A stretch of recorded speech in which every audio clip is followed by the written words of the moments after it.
भंडारा जिल्हा खैरलांजी गाव, गाव प्रत्यक्ष जाऊन पाहावं, तिथे पोचले गुंडरंकराव, दलिताला ना त्यांच्यात वाव, गावात जातीय भेदभाव, कस गावात दलितांनी राव, दीन दुबळ्यांना हे त्यांचंच भ्याव,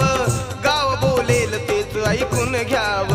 किती झेलावे हे वर्मी घाव, मुठीत ठेवून आपला जीव, दिनक्रमाने जगवित जीव, जीव माराया उठलेले जीव, जीवाची जीवाला नव्हती कीव, जीवांचा वाचवायाला जीव, जीवा